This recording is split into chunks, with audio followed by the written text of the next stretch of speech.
excellent, il nous a fait rire, là, toute la gang. Oui, Donc, non, je peux pas dire que j'ai mal paru ou quoi que ce soit, même que ça a été très bien fait.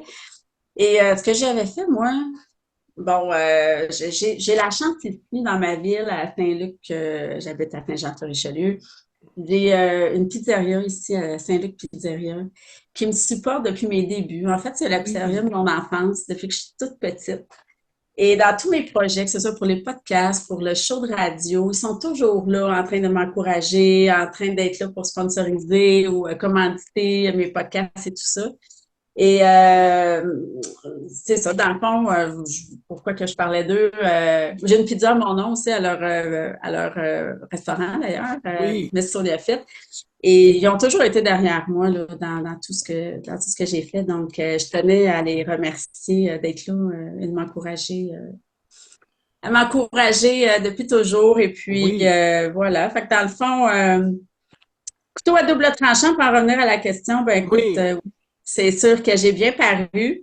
Toutefois, c'est ça. La première émission, j'ai fait un rassemblement à Salut Pizzeria. Voilà, c'est là le Oui, lien, ça va vraiment bien. OK. Donc, j'avais rassemblé toutes mes amies, ma famille à Saint-Luc Pizzeria pour pouvoir faire le visionnement du premier épisode. Donc, on était tout le monde ensemble pour visionner ce show-là. Donc, oui, on est Oui, fébrile, on est nerveux parce qu'on ne sait pas qu'est-ce qu'ils vont montrer. Faut pas oublier qu'il y a 24 heures dans une journée. Toutefois, cette émission-là, c'était seulement un 30 minutes. Donc, si on oui, enlève les pauses commerciales, tout ça, bon, il y a une vingtaine de minutes peut-être qui est mis oui. à l'antenne, en ondes. Donc, tu sais pas dans ces 20 minutes-là quel extrait ils ont décidé de garder et qu'ils vont montrer à la télé. Donc, il y a toujours quand même pas cette crainte, mais oui, j'avais une fébrilité de voir qu'est-ce qu'ils vont montrer, Ouais, c'est ça. et finalement, écoute, ça a tellement été beau. Ils ont vraiment fait un beau compte-rendu, une belle histoire. Donc, je pense que oui, ça l'a visé juste sur la semaine que j'avais passée avec les garçons dans la maison. Ouais. Oui. Mais dernière question pour la télé-réalité Senga pour moi. La question que probablement les auditeurs et les auditrices se posent, est-ce que ça change une vie? Est-ce que tu as été reconnu par le grand public quand tu sortais dehors? Oui, Comme, c'est ça. est-ce que tu l'as ressenti? Tu as vécu ça en fin de Oui, compte? bien sûr.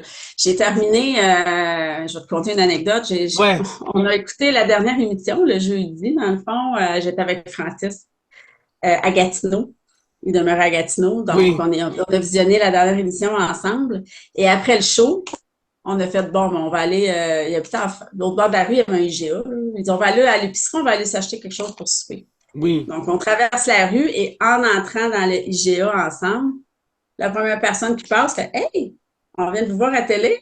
Donc, dès l'instant où le show a fini, puis on a eu le droit de s'afficher ensemble, ça n'a pas été long, que les gens ont commencé à nous reconnaître. C'est ça. On aimait ça, c'était correct. Partout ce qu'on allait, les gens venaient nous jaser, qu'on était à Montréal, sur la rive sud d'ici, à Québec. On a quand même, on s'est promené là, pendant notre relation, si je peux dire, et un peu partout, on se faisait reconnaître.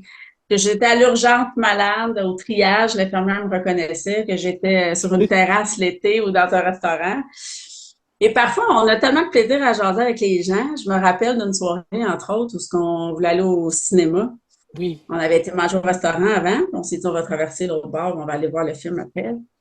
Et on n'a jamais été capable d'écouter le film parce que les gens venaient nous jaser, puis paye un verre, puis là, finalement, tu as du fun, puis tu vas, regarde, on va laisser faire le film. Ouais, je comprends. Ouais. Puis là, pour coach sportif, coach d'entraînement, coach fitness que tu es, qu'est-ce que tu prônes en fin de compte? C'est quoi les valeurs? C'est quoi que tu recommandes? J'ai lu ça un peu sur Facebook, mais juste pour faire un petit récapitulatif au grand public, par rapport à ta formation, c'est sûr qu'il y a l'hormonothérapie aussi qu'on va en reparler, mais c'est quoi que tu prônes comme valeur? Tu dis, j'ai vu que tu avais dit, puis il faut sortir en fin de compte du sofa, que les gens sont assis en fin de compte, que ça prend Ben, la en fait, motivation. Je vais te laisser parler, vas-y. oui, mais je pense que la remise en forme puis de prendre soin de soi, c'est trois grandes sphères, hein. C'est autant l'alimentation, c'est autant l'entraînement, mais c'est le mindset également. Ça part beaucoup de notre tête, dans notre perception. J'ai fait du fitness, des compétitions. J'ai vu des femmes avec des corps incroyables, mais qui manquaient de confiance, qui manquaient d'estime, puis qui se trouvaient jamais belles. Donc, la beauté, c'est relatif, hein. J'ai vu sur d'autres côtés des femmes un petit peu plus enrobées, mais qui se sentaient bien dans leur peau, puis qui rayonnaient. Donc, tu sais, j'aide la femme, dans le fond, à briller. Tu sais, j'utilise souvent Glow, mais ma cohorte, en fait, je l'ai appelée Glow également, pour aider la femme à briller. Parce que ça part d'abord et avant tout d'un mindset. Oui, on va prendre soin de soi, on va bien manger, je vais l'accompagner à faire des bons choix, mais je pense que c'est un mode de vie d'abord et avant tout. Oui, Tu sais, c'est sans tomber dans les excès, c'est d'être capable de trouver l'équilibre, puis d'adapter aussi dans ta réalité. Chaque femme est différente, donc c'est pour cette raison-là que je prends aussi le suivi personnalisé. Hein. On a oui, chacun notre métabolisme, on a notre physionomie à nous, notre génétique, notre background de santé, on oui. a notre réalité, notre routine, notre vie familiale, amoureuse, notre travail. Donc, c'est d'aller trouver la meilleure formule pour aller l'adapter dans la réalité de la cliente. Ouais. Oui.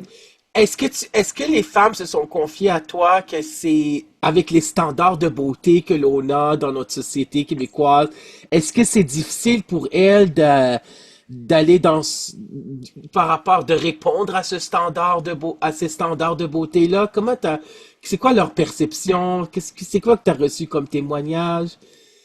Je pense que la femme de 35 ans et plus, hein, la mère de famille, que ce soit l'entrepreneur aussi, j'ai beaucoup de femmes professionnelles, on a quand même cette pression-là, je pense, dans nos standards de beauté, mais je veux beaucoup, puis je le prends vraiment avec l'approche avec mes clients, de montrer que maturité peut rimer avec beauté aussi. Oui, On n'est pas juste belle à 25 ans, on peut être belle à 40, à 50, à 60. Tu sais, la beauté, c'est pas juste de rentrer dans un physique dans nos normes idéales.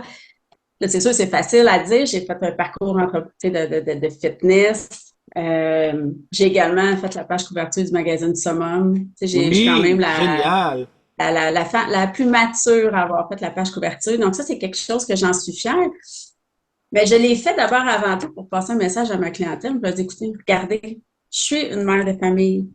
Je suis une femme, je suis en développement hormonal aussi, en préménopause. Je suis une femme d'affaires. On a le droit, nous autres aussi, de pouvoir se sentir belle, puis sexy, puis c'est possible. Donc, il faut s'enlever ces pensées limitantes-là dans notre tête, sans nécessairement viser peut-être, parce que le corps parfait n'existe pas. Hein? Non, c'est sûr. Je les emmène pas sur des stages de compétition. D'ailleurs, ça prône pas avec ma vision d'entreprise. J'ai des femmes qui m'approchent parfois pour aller faire de la compétition. Puis je leur dis, je peux vous mettre en forme si vous voulez, mais quand va venir le temps de monter sur scène, je vous réfère à des coachs qui sont spécialisés là-dedans. Il y en a que c'est leur zone de magie, puis que c'est ça qu'ils trippent et qu'ils veulent faire. De mon côté, je trouve que c'est un peu trop excessif. On va se le dire, là. Je veux dire, des entraînements là, avec des volumes d'entraînement quand même intenses, avec des restrictions alimentaires plus. Donc, moi, je veux plus prôner à trouver des bonnes habitudes de vie pour que la femme se sente bien dans sa peau. Oui, Puis, arrêter de focuser sur le poids aussi. Tu sais, je me dis, à un moment donné, les filles sont là à se baiser à tous les matins, là, puis là, j'ai pris 2 livres, j'ai perdu un autre livre, j'ai perdu 2 livres. On se rend compte que les gens, quand ils nous regardent, ils ne savent pas combien qu'on pèse. Moi, ce que je veux, c'est qu'est-ce que tu vas voir dans le miroir, tu sois capable de dire que tu te trouves belle et que tu t'aimes. Ça, c'est important. Puis c'est important que toi, d'abord, avant tout, tu t'aimes, oui, plutôt que d'avoir le regard des autres. Oh, mais personne ne me le dit, j'ai perdu du poids. Oh, mais personne. Toi, toi, comment tu te sens dans ton corps? Toi, comment tu te sens? Il n'y a rien qui m'attriste plus. Tu sais, quand mes clients viennent me voir, là, c'est l'été, puis ils n'ont pas de se mettre en maillot, ils veulent pas aller à la piscine ou à la plage parce qu'ils sont complexés par leur corps. Mais je me dis, quand ça t'empêche de vivre des belles activités avec tes enfants, avec des amis, en famille, parce que tu n'es pas bien dans ton corps, ben, tu sais, je pense que c'est possible avec un bon accompagnement quand on sait ce qu'on a à faire, d'avoir des beaux résultats. oui, Ouais, c'est sûr. Parce que exact. bien dans sa tête, bien dans sa peau. Ça, c'est Exact. important. Puis il faut être bien dans sa tête, bien dans sa peau. Puis tout part de soi, en fin de compte. La Exact. connaissance de soi, il faut s'aimer soi-même au début. Et c'est pour ça que je te Oui. posais la question, parce que dans les années 90, j'ai écrit dans mon livre La psychologie pour apprécier l'humain, qui a été publié chez Béliveau Éditeur en septembre 2017, que dans les années 90, il y avait les psychologues américains, en fin de compte, qui parlaient du syndrome de la Barbie. Donc, Ah, Barbie syndrome, le syndrome de la Barbie, que les femmes veulent avoir, en fin de compte, les mensurations de la Barbie, mais en fin de compte, on le sait que ouais. physiquement, une femme ne pourrait même pas être debout puis marcher si elle avait Avec le cette, corps de Barbie, là.